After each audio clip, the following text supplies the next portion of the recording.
What's up, Wholesale Nation? Andy Speed here. Undrea King. And we've got a great guest today. You know, we've got Brian Manley out of the Phoenix market.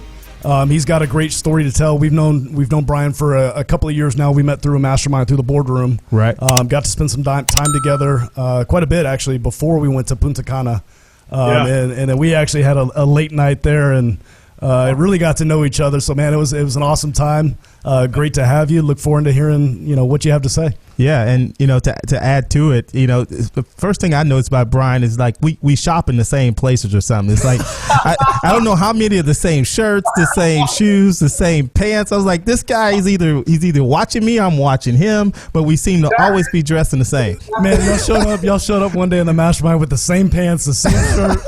Man, it's like y'all coordinated. It was like I'm looking in the mirror. I'm like, am I in the mirror? Is this me? I'm like, nobody's doing this. Who's this guy? Yeah, that's awesome. So Brian, hey man, thanks for coming on the show, and can you tell us a little bit about yourself? Give us the quick rundown of who Brian Manley is. All right, the quick and easy, man. I'm a Phoenix native.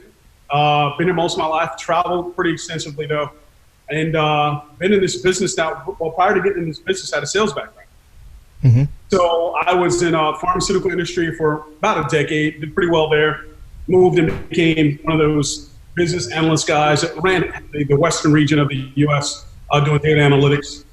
After that, I went to capital equipment sales, CC sales, and it's just really been sales for almost 20 years, man. I know I'm 19, but it's almost been 20 years, man. And been in this business now, industry going on, we're about a year and a half. We started out backwards, as you guys know. Right. And we started out, kind of how we got started, man, is a funny story. So I got fired, right? And, it was one of those, well, okay, it happens sometimes. Both my partner and myself got fired on back-to-back days. So she knew that hers was coming. It was a buyout package. Right. Mine was have a meeting. Oh, we found somebody, that can do what you do for cheaper. And it was back-to-back days. Right. So we kind of said, okay, well, let's take some time. Let's figure this out. I didn't want to go back and forth because what I had done before when I was in sales is I would build up part of a business with territory, get it run as efficiently, and then, move on to the next place. So this kind of happened, only this time it wasn't my choice. And so we figured out, okay, well, let's get in this real estate thing. Didn't know anything about it, hopped on the internet. I knew a guy who was doing some real estate in 2008, 2009. Didn't really know what he did in real estate. But I called him. I said, hey, I think we want to flip a house. So 3 days later, we had our first house. Right. And it was kind of from the internet, asked this guy a question, and then figure it out. So we literally just decided we were going to figure it out. Mm-hmm. From there, so we started out flipping about a year and a half into flipping 2 years. We learned about... What year was this? What year did you start flipping? So 2015. Okay. 2015. So late 2015. We actually got one under contract in the summer, but I didn't realize until later, literally years later, that I think that first house we bought from a wholesaler. Okay. And, had no idea. We called a realtor. A friend of mine called a realtor. The realtor says, hey, let's go have lunch. We sit down. We go see the house. We go, great. Boom, we want to buy it. We ran numbers as best we could. And 3 days later, we had it. It was only after calling the guy for additional properties, and he could never bring in additional property. And we're scratching our head going on. That years later, we thought, because he just is kind of maybe working with a wholesaler and brought the deal to us. So we kind of just jumped right into it. It was at an event held by the guys that run our mastermind where we learned about wholesaling. And really the function of getting the wholesaling wasn't even to become a wholesaler. We just got, I think for me personally, once I start looking at what we were paying in assignment fees from Phoenix, they could be pretty high. We had one deal. This was the turning point. We had one deal where we flipped it. We project to make about $55K, and then everything went wrong. So we made about 31 on the assignment.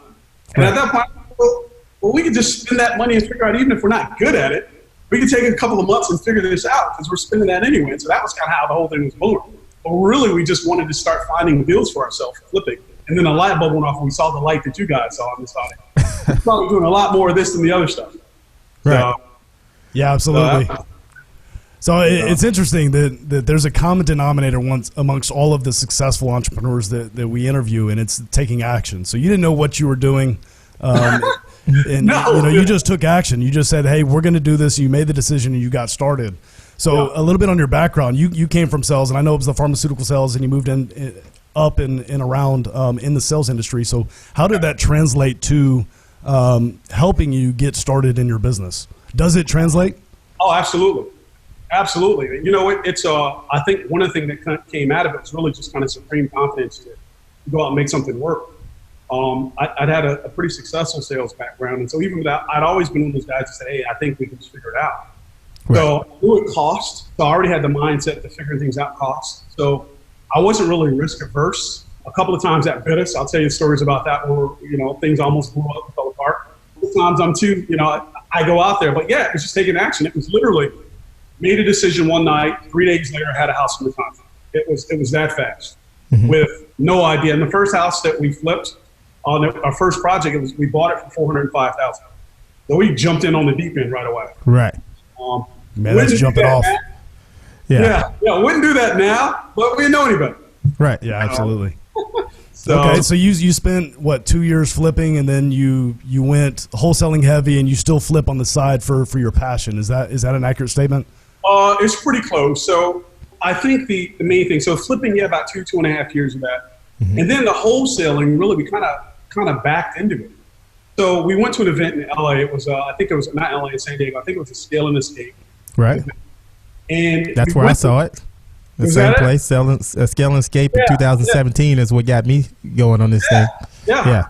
We were at that point, and I think what had happened, because when you start full-time right off the bat, there's this compressed learning curve where peers that have been doing things for about a year just like us, I think we kind of just outgrown what we could do for each other. And so I saw I retargeted on Facebook. I saw a kid ad, and I literally 2 days before got in the car and said I need to meet some people, and then drove to San Diego. So again, just action, just doing something. Right. I didn't know I was going to be there. I didn't know what I was going to find. I found out guys that were doing deals in Phoenix. I met them in San Diego. I didn't even know they lived in Phoenix. Right. And in San Diego, I made a bunch of Phoenix guys. But it was really just jumping in there trying to figure out, okay, how do we find deals for ourselves? Light bulbs still hadn't gone off. I'm slow. So light bulb hadn't gone off yet. It was like, how do I stop getting these assignment fees? Oh, okay, we can find them ourselves. And so we just start doing that. Because I think in a year we paid a $15,000 assignment fee, a 14, a 23, and 31.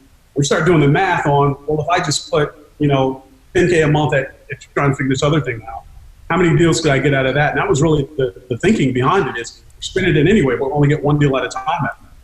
Right. So, okay. Yeah. And for a lot of people, like going from flipping to wholesaling, like you said, that's kind of backwards, right? Because a lot of people like to start off with the wholesaling. So you kind of backpedal into this thing, right? Yeah. And the other thing you said is like, it's funny, like as a flipper, you knew nothing about other people that were in Arizona or in Phoenix that were wholesaling, right? And it's almost like that here also. It's like a whole nother world, right? Yeah. It's a different business, for sure. Yeah. Because that person's not marketing.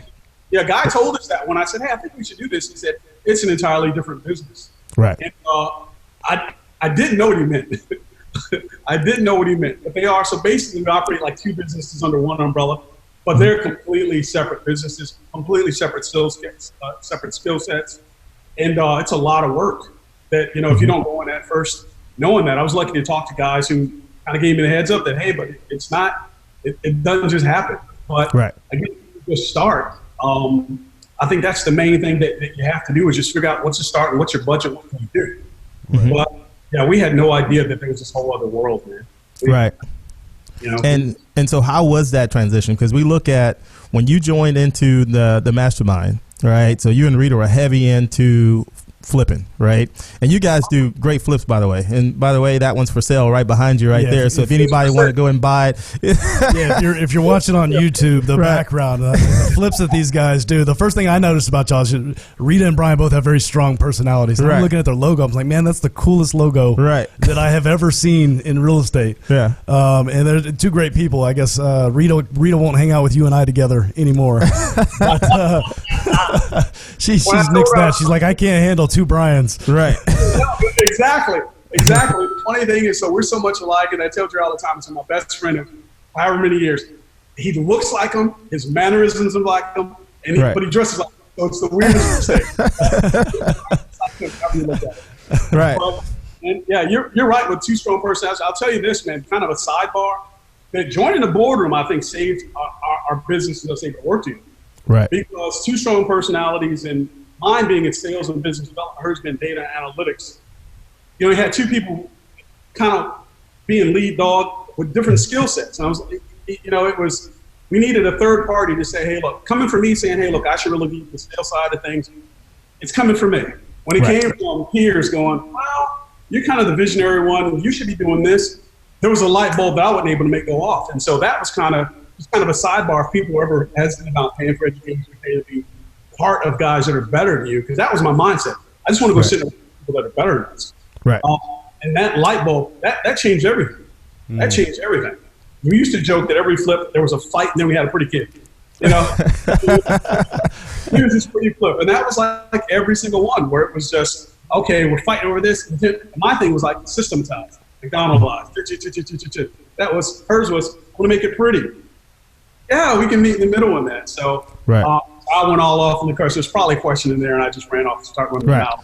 But so I guess where I was going with that, so y'all transitioned to starting to flipping. So you got into the mastermind, and probably just like a lot of people that were in there that were flippers, they might have started off as flippers, but for some reason that mastermind made a change in a lot of people's mind where they went from flipping and even buying whole to becoming wholesalers, right? And very successful wholesalers, and doing, some of them just like yourself still flip.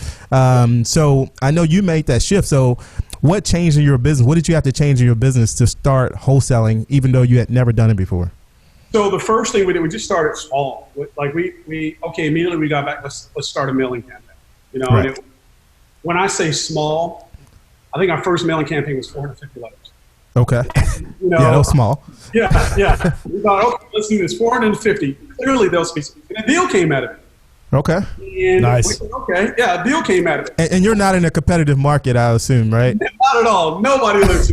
Nobody lives in Phoenix. No, there's nobody that teaches education or anything in Phoenix. So it only takes $450. Yeah. Sent this mailer out, and I remember we get the call from a guy, and this is kind of the transition. We go, okay, I can find stuff.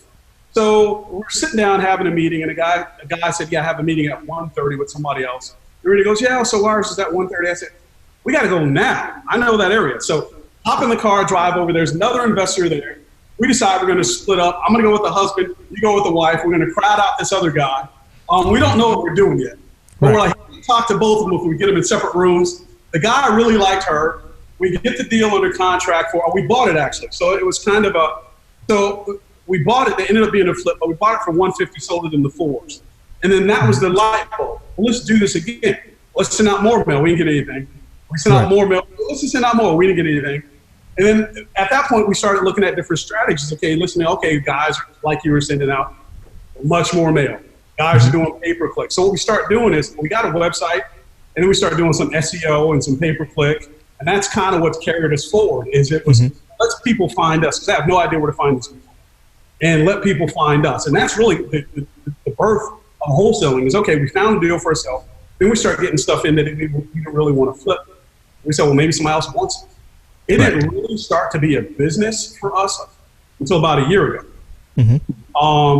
But yeah, so we're about a year. As a matter of fact, our first real wholesale that we actively marketed to turned into wholesale was last July. Okay. First one was a crazy story. It was $25,000 a wholesale. It was our first real wholesale. For somebody we need, I think they found us by mistake for some SEO that we did.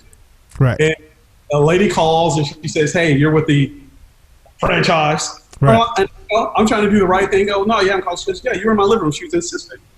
And a light bulb goes off. And I'm telling myself, shut up. Yeah, we buy certain types of houses. So we start having a conversation. And it's a really interesting story because start running comps on this. This is a city like 4 hours away, 3.5 hours away. I never saw the house, never met the seller, never met the buyer.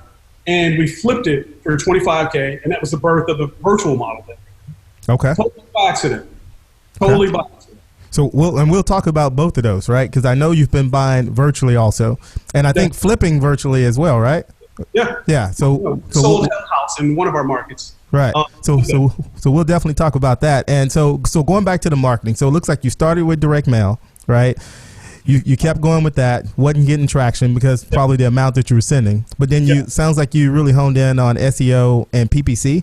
Now, I know a lot of people like get burned by that, right? They go out, hire companies, they end up, their cost per buy goes up a lot. What advice would you give someone that's trying to get started in PPC and SEO? Don't do it. That's my advice. Don't do it. Again, we didn't know any better. We just doing stuff, and so I'm saying now, don't do it. Here's why I say don't do it. So the SEO, what I didn't understand initially at first, and I'm kind of like one of those sponges, right? I think I can learn everything. I'm going to do everything. So I'm spending 12, 13 hours a day learning this stuff. Meanwhile, I'm not doing anything that actually produces money right away. But I'm learning. I'm feeling excited. New people get excited learning, but learning doesn't put money in the bank. Right. So start doing some SEO, and what I didn't realize is, which is search engine optimization for anybody who's new. That's how you get your rankings on Google. So the top 3 or 4 names that you see on every page is an ad from Google. Now it says ad, it used to not. And then below that is organic rankings. Just how relevant are you to the search people are looking for? Right.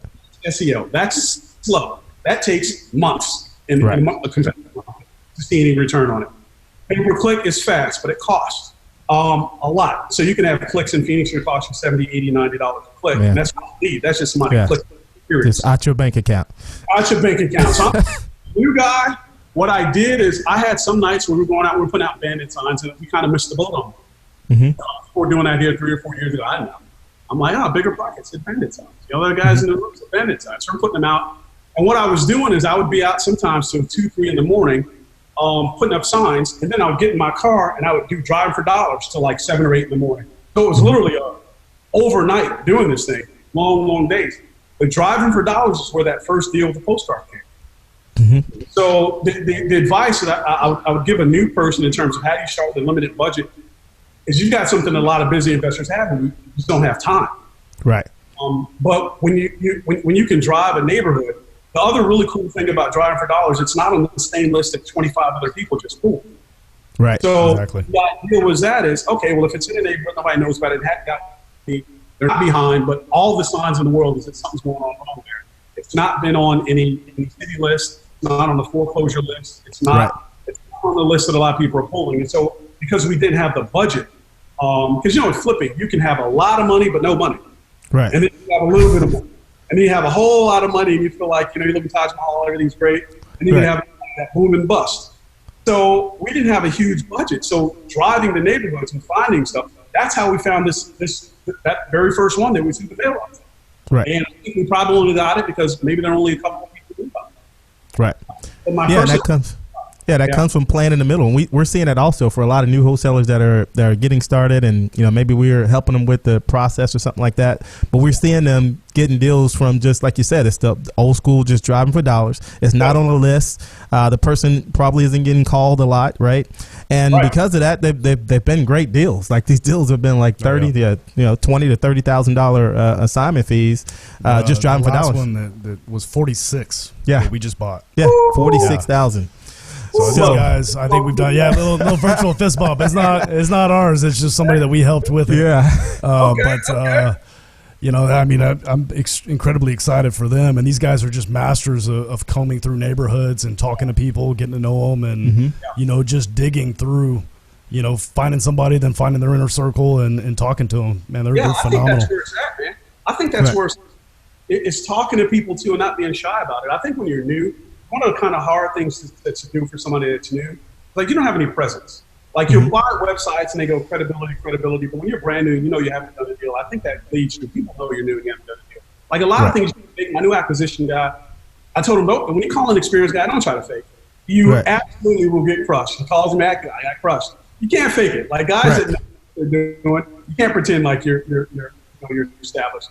But when you're newer, I think those guys that are off market, one, you don't have to have the same skill set. Two is one where you're competing against 15, 20 other people for that same property. You're going to somebody's happy to see you. And they've elected to have you in their house. They haven't just been beaten down with 35 pieces of mail.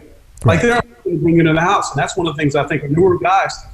If you can get out in those neighborhoods and talk to people, we got one of our best deals out of just word of mouth. even the stuff that's come from like social media marketing. Somebody knew somebody, they'd seen something we were doing, and they talked to me. Right. So it's time, man. When you're new, exploit that you have time. Right. Yeah, the flips that you guys do, they're just amazing. The design that you put into them, what they look like. We've talked in the past that at some point that's going to burn you, and I think it might have on this Hell House. I'm curious about what's going on with it, but that's a great marketing channel for you guys. I know people see your work, and I've actually used some of the flips that I've done when I'm sitting in a seller's living room, showing them how beautiful, especially if they're social conscious and personality. Yeah. They care what happens with that house and what it looks like in the next family, et cetera, et cetera.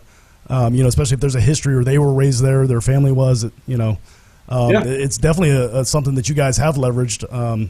And I think in one of our conversations in past years, you said that, you were getting them from just people seeing your work.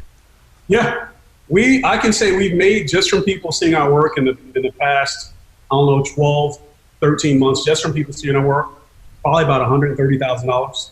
Boom. And there's no cost to that. Yeah, there's no cost. That's awesome. You need to put some more live videos. Like when we finish up here, you need to go live through this house and see if you can get you another one. I know, right? Right. Post some more pictures of what this one looked like too. Nobody who walks in can believe it. It's the same house, but there you go. Yeah, absolutely. And so a year ago you got started, and you said in wholesaling. You said, you know what, light bulb goes off, I'm gonna do some wholesaling. But you've also done some virtual work as well, and I know I've been seeing you on beaches and places like with your computer up and still doing deals, right? So it looks like you had a little bit of a shift in how you want to do things. So what does your team look like now, and how do you operate your business now? Okay, so have you ever heard of the book The 4-Hour Work Week?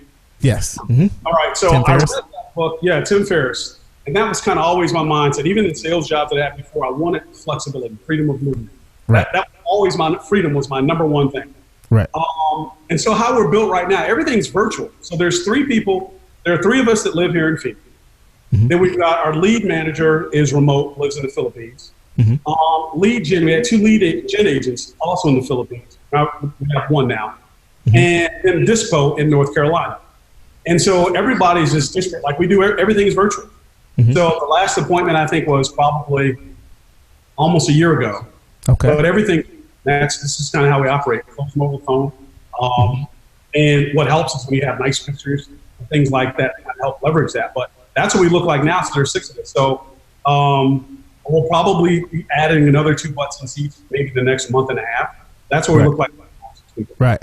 Wow, and that's a cost savings also because you have your people in the Philippines. So sounds like you have your lead manager. Are they teeing you up or for acquisitions, or you have an acquisition guy that's making the phone calls, or what? Oh, so our acquisition guy, man, our acquisition guy gets like a VIP treatment, right?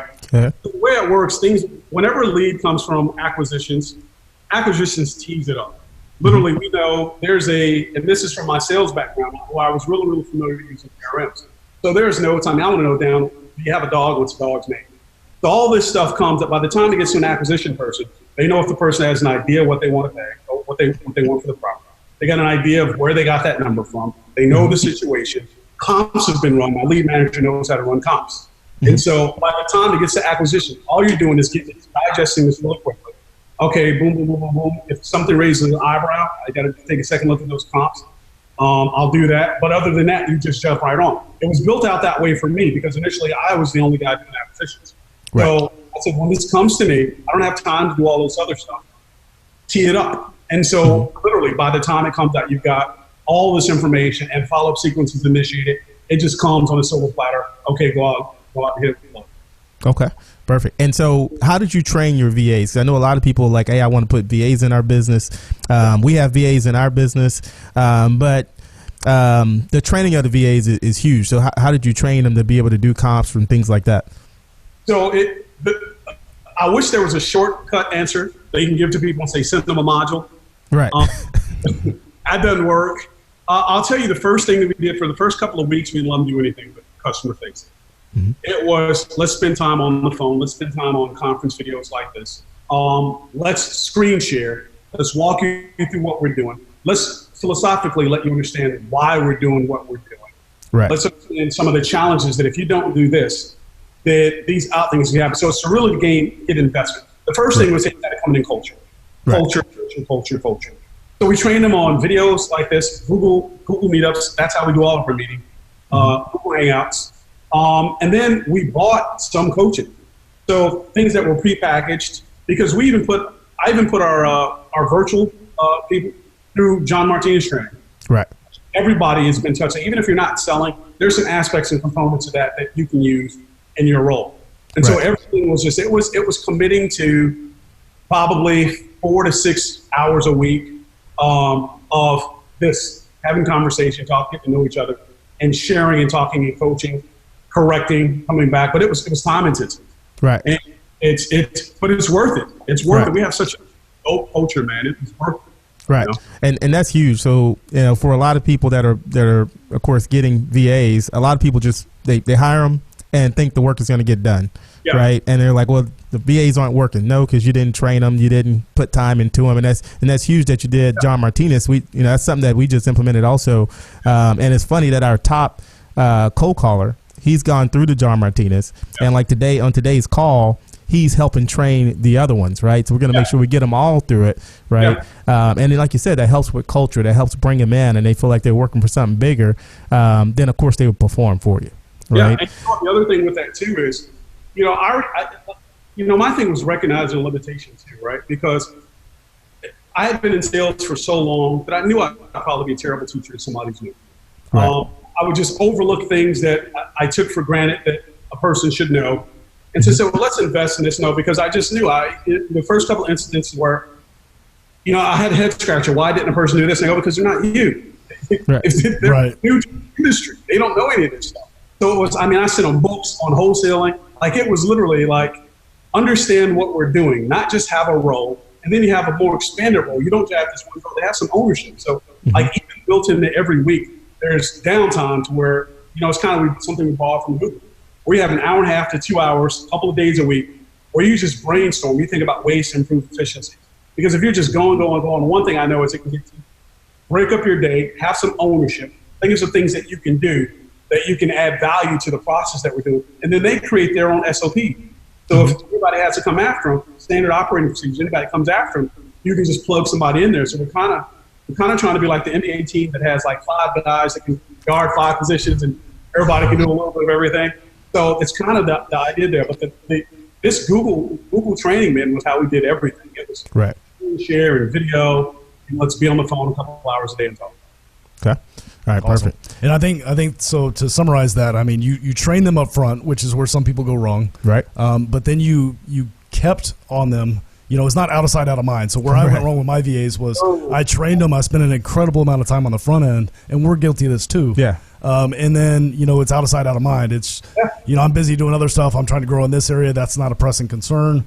But you have to treat them like employees and get them bought into your culture. And that's something that you've succeeded at. Yeah. They actually voiced that to us, that this was so different because they'd been with other clients before. And so we don't think of them as clients. Like, you work for us. Like, we said, we're quitting and said, we're not leaving. If you guys shut down shop, we still work here. That's what they talk about. Right. That's awesome. We're not going anywhere. And they're super cool. But the thing was, one of them told us before in another position that you wouldn't talk to a guy for 3-4 weeks at a time. Then emails, they wouldn't reply. My thing was, you work for us. Like, you work together in this team. Like, we even have lunches together virtually. Or it's like, let's go down. We picked it. It was Filipino food. We're at a restaurant with our laptops out. And you got we're eating and everybody. And it was no work talk. It was just, let's just get to know each other. Let's start Monday meetings with a recap of Game of Thrones. Right? And if that was how we started things. It was culture. But you got to put the time into them because, it's just being invested. It's just being invested. If you think, hey, I can get somebody here, you can. But once you train them, they're primed to be plucked off for somebody else who treats them better, and you now spend all this time training them too. Right. Exactly. So, or, B, they start doing both, right? They start working for you and the other person to see who's going to treat them better, and then they switch off to the other one. I've had that happen. That's happening to guys too. Absolutely. There's so much what we do. I don't get to be like, we've got 5 closings this week. I'm getting on a plane tomorrow. I have a closing that I have to sign from, in California. for a deal that's in the Carolinas, and I live in Phoenix. That was the whole idea of being able to do whatever you want to do from wherever. But the support people it has to be worth it for them. And they've got to be able to just kind of insert themselves where you need them. And that was really the mindset behind building it that way. Right. Okay. So, little advice for new Brian. So you've got you're speaking to yourself, but what advice would you give yourself to expedite your learning curve, compress time a little bit to get to where you are now? What advice would you give yourself? The first thing I would tell people is listen to podcasts like this. And that's not just a plug because I like you guys. But literally something that's tailored towards new people. The first mistake that we made ended up costing like $50K, right? Mm-hmm. You can spend a portion of that to go get somebody to kind of, hold your hand, get you around people that are better than you, not better in the sense of a better person, but better than what you're doing. First thing I always do is go and do that because we operated really kind of in a vacuum for that first year. I mean, we didn't know anybody else was doing anything. Right. The second thing that I would do, I would say use your time because your advantage is what other people don't know. You know a neighborhood, you know an area. Go through and see, identify. Here's a real quick tip. Identify where, you see the dumpsters in the neighborhood. Drive it, right? Even though somebody knows it, you see those dumpsters. The first thing, you've got two things. It's a neighborhood that people are interested in. And it's a neighborhood that specific people are interested in because you can look and see the dumpsters. You can find out who owns that house, who owns that house. So instead of taking some broad approach like we did and try to do stuff everywhere, pick yourself 4 or 5 neighborhoods where you're seeing a lot of dumpsters and you know your city, you know your area where people want to live and you see there's a little bit of turn. And then drive those areas. If you can afford to get an app, I'll tell you where I was wasting a lot of time. Driving, put things in a note on my phone, drive, and then I'd go, wait, I would have this house because they all look the same after a while. Get yourself one of these apps, these drive apps. I don't know if I should plug one or not, or say it's not really a plug, but say it. But the driving apps that'll GPS where you've been. And really just leverage your time and don't expect to close a deal right away. I think one of the things is you don't realize sometimes it takes months before you get that first one. Like our first one, it was probably about 2.5 months into, and it was the one I was telling about. It was about 2.5 months into actually trying to market, or 3 months, and actually trying to market for a deal specifically. Be patient. Don't quit your job. Right. Like if you have a job and you hate it, yeah, we've seen a lot of people do that, and they struggle. It's a mistake because one of the things I'll tell you I love about wholesaling, what's really, really cool for a new person, what's going to be very important for a new person is velocity of money, which is kind of an aha that I had when, in our mastermind. That, okay, you do a flip and you might have made $80K, but it took you 6 months, and if you divide that by, what is that, 13,000, something like that a month. But you can go wholesale. One wholesale, it didn't take you 6 months. Meanwhile, you flip it, and now you've got expenses that you have to cover from previous times if your money's been tied up. And so you can get on the treadmill. So the new person is, don't quit your job. Drive in your time. And then when you find busy flippers, be educated before you go and talk to them. Because the main thing that really I think is a bottleneck for new people is they don't know how busy your day is as an investor who's been established. And you get inundated with people who are new saying, hey, can we go grab coffee? Can we go grab lunch? Meanwhile, what they don't understand is if you dollarize what an hour of your time costs you away from your business, you might have a lunch, but I just ate $140 or whatever you value your time. Well, they're having a McMuffin or whatever. Right. So the first thing I would say if you're new, figure out a way to be valuable. And then find guys that could use it because they don't have time. I assure you, if somebody's an investor and they're actively doing deals, they don't have time to be driving back. Right. No, they don't have time to be going and knocking on doors. They just don't have the time. And so I would say that make yourself valuable, and then find people who are doing stuff in the areas that you want. Connect to them and offer them a value first. Right. The guy comes to me and they're doing something. My dispo person, that's how she got hired. We had to go out and take pictures. And she said there was a leak in the house. She climbed in the attic, patched some stuff. Those pictures were like, well, we weren't even looking for it. Right. We're like, well, we got to keep this person on board. And she takes great pictures. And that's how we brought her on board. It was, she identified a need I didn't even know we had. And we just created a space for her. Right. Awesome. So you made a point that's actually never been made on the podcast. And I want to magnify that a little bit. The timepiece. Yes. When you're new and you are approaching people, there are a lot of people out here like yourself, like us, that want to be the person that we wish we had when we got started. you know, and sometimes time is not always available to be that person or meet those obligations. But, you know, when I get an email to ask me to analyze a deal, I want to do it. But when you send me an email with not all the details, and then you send me individual pictures that I have to download each individual one, it's incredibly frustrating because you want to think about if you've ever heard of the executive summary, like in a resume, right? You want to sum everything up that you possibly can and answer all the questions that they're going to need to give you feedback, right? Yeah. And you know, and it's so often that new wholesalers don't do that. And you know, I want to help, but if you don't give me all the information I need, sometimes, you know, it's like, okay, well, I got to take this phone call, make this phone call, and I'll get back to it, and then eventually, you know, if we're going back and forth on asking questions on all the details, getting all the information, it's like, come on, guy. Right. It's hard. I one morning last week, I counted back the emails that I'd gotten from midnight the night before to 7:43 a.m. If I'm 7.5 44 emails.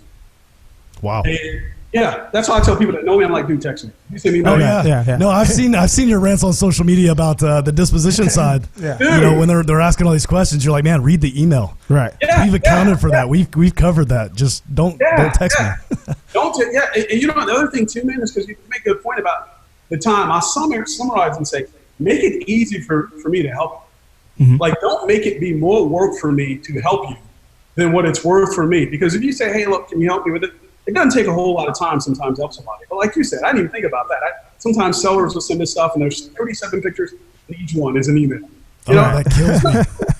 you know, like if you're 75, and I go, okay, I get it, you know, but you're young, and you send something out, okay, I've got to spend all that time. Meanwhile, I think what guys don't really realize is if you're asking me to, hey, look at a deal, I also do that in my business. Mm-hmm. And so if there's somebody else who needs me to do that in my business, I'm literally taking time away from them to help you out, and there's nothing in it for me.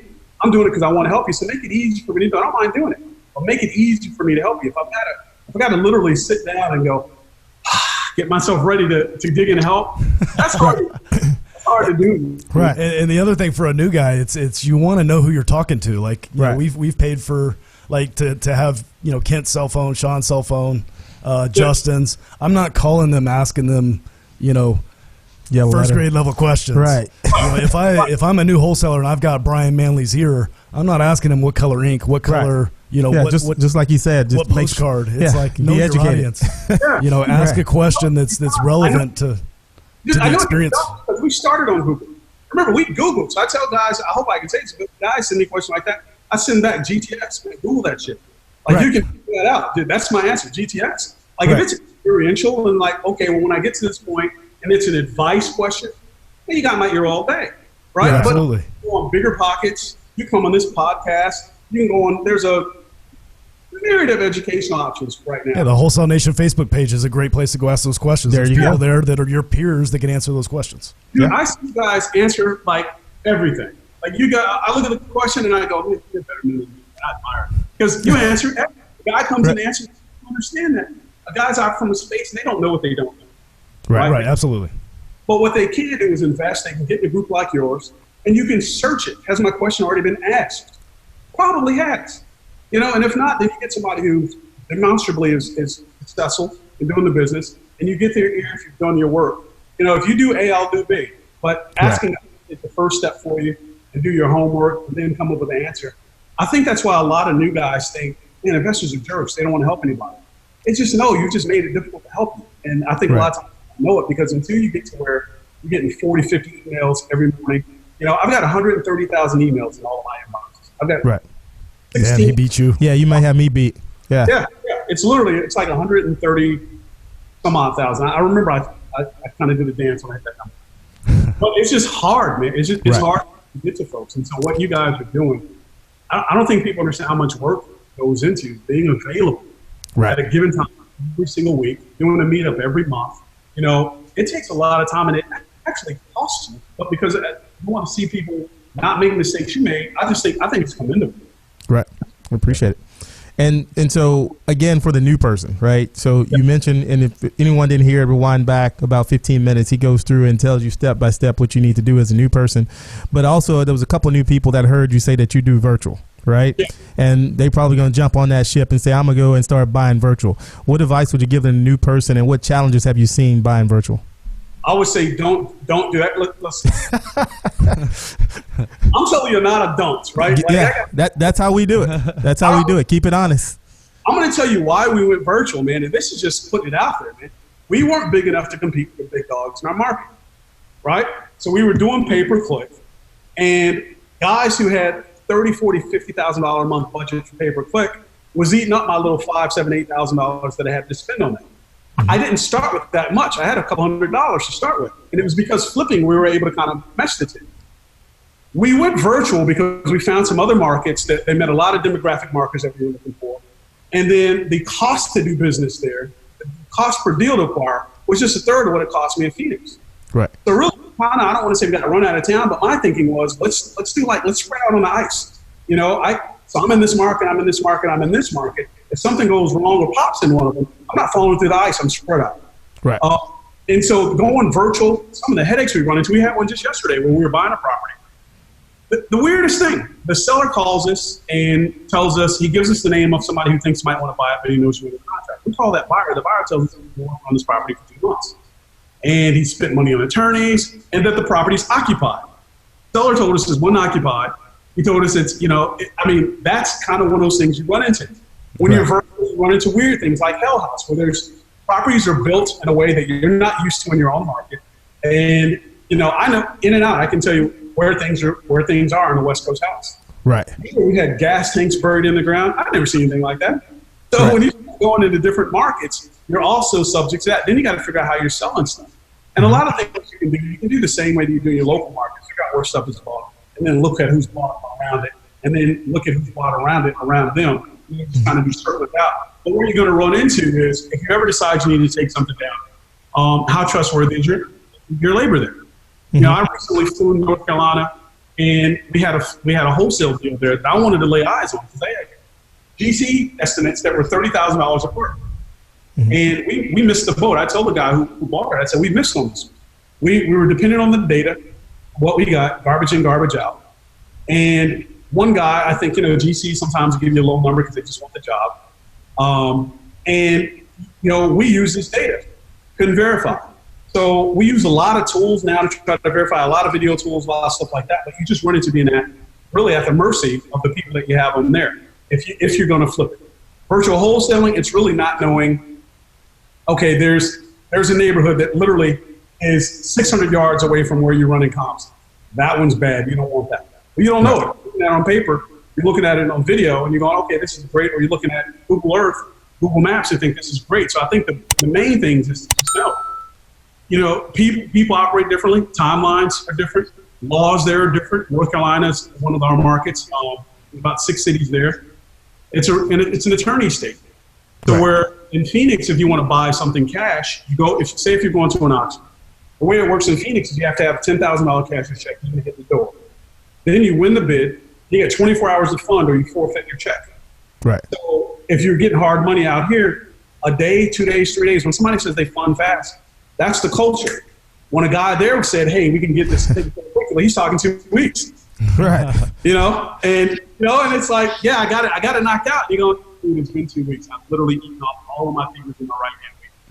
Yeah, I feel you. I tried to do a flip in a small town and getting a foundation fixed. I'm calling this guy, and he's on his tractor. He's like, yeah, I'll be able to get to it in about 2-3 weeks. And I'm like, no, man, I need you there tomorrow.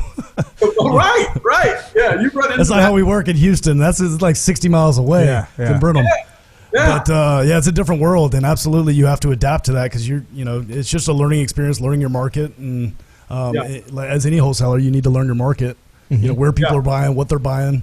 Like, because you couldn't if you did 600 yards in Houston, you're almost never getting a good comp because you've got subdivided neighborhoods, sections, bring different amounts of money. In downtown Houston, we've got a laissez-faire attitude with our zoning. So there's no zoning in inner city Houston. So you go a street, and the values are $200,000-$300,000 grand more. Houston eats up virtual wholesalers, man, because it's an extreme learning curve for everybody that comes in. So that's some great advice. Learn your market. Yeah, learn your market. It's funny because I had someone ask at our meetup about radon gas, and I'm like, we don't really have that issue here. I don't know that I've ever heard of radon being an issue. It's like a Florida thing, right? It's like happens in Florida, but it's not like a thing that we have here, right? Nowhere in Texas. And you may have it, but it's not a big issue here. Interesting. Like there. Yeah. Oh, Brian, we forgot you were there. We're over here just having I'm thinking right on gas. Like I'm scribbling down. I'm like, what is this? Right.